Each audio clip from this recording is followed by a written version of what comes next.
ढेर सारा मंत्री जी जो हैं शपथ लेने वाले हैं, है ना?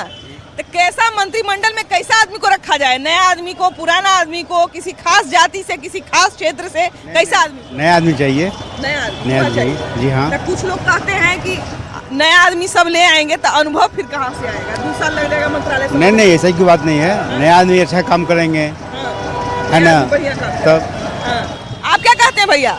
मंत्रालय का विस्तार हो रहा है, कैसा कैसा मंत्री को रखा जाए? नया मंत्री को, युवा मंत्री को, कि अनुभवी मंत्री को? युवा मंत्री को। युवा मंत्री। हाँ, काहे कोई अनुभवी के बारे में नहीं बोल रहे हैं? युवा मंत्री आवा तो नया नया काम करेगा, नया युवा के काम साथ देगा, नया आइडिया ले लेके, नया आइडिया मिलेगा। ये जो जमीन के जो प्रतिबंध लगाए हैं, जमीन बेचने का, जमीन बेचने का, मेरा बेटी का शादी था, जमीन इसलिए रखले हुए थे।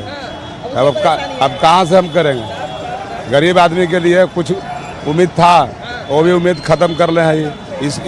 इसके लिए कुछ कदम उठाना चाहिए उनको। ये बात तो बिल्कुल सही है भाई कि ये अभी एगो बहुत बड़ा मुद्दा बना हुआ है। तो विस्तार करते समय जाति धर्म का ध्यान रखा जाए, क्षेत्र का ध्यान रखा जाए, कि केवल शिक्षा और अनुभव को देखा जाए?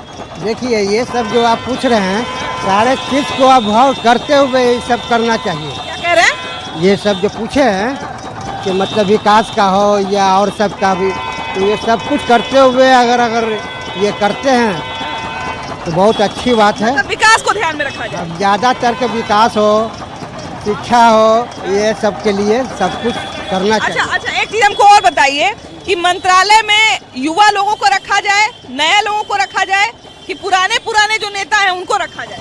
देखिए, अभी फिलहाल के लिए युवा को ही रखा जाए तो अच्छा होगा। पुराना तो खैर घुस गए हैं करते करते, तो नया कभी तो मौका मिलना चाहिए, तब जरूरी है। बस यही है। लोग कहते हैं कि नया आदमी को तो सीखने में 1 साल लग जाएगा। देखिए, अब जब उसको अगर काम पर नहीं रखिएगा और नहीं समझिएगा तो बढ़ेगा कैसे? हाँ भाई, तो फिर तो कभी नंबरे नहीं आएगा। नंबरे नहीं आएगा तो बूढ़ा बूढ़े चल जाएगा, जवान जवाने में रह जाएगा। है ना? बाबूजी के समय में वही मंत्री थे, हमरो समय में वही मंत्री। तब इसीलिए कुछ नया युवक को भी आगे का बढ़ने का मौका मिलना चाहिए। देखिए, इनका भी कहना बिल्कुल सही है कि अगर नए लोगों को मौका ही नहीं मिलेगा तो फिर तो उनका नंबर कभी आएगा ही नहीं। नए मंत्रिमंडल का जो विस्तार हो रहा है उस पर बात कर रहे हैं, तो हम ये जानना चाहते हैं कि मंत्रिमंडल में युवाओं को रखना चाहिए या पुराने लोगों को रखना चाहिए? मतलब नया कितना होना चाहिए, पुराना कितना होना चाहिए? दोनों का बैलेंस रहना चाहिए, लेकिन नए जो युवा आ रहे हैं उनको मौका मिलना चाहिए। नहीं तो पता कैसे चलेगा उनके अंदर जो है, वो देखें युवा को क्या प्रॉब्लम हो रहा है, वो फेस कैसे कर पाएंगे। दोनों का बैलेंस होना कितना जरूरी है? बहुत ज़रूरी है।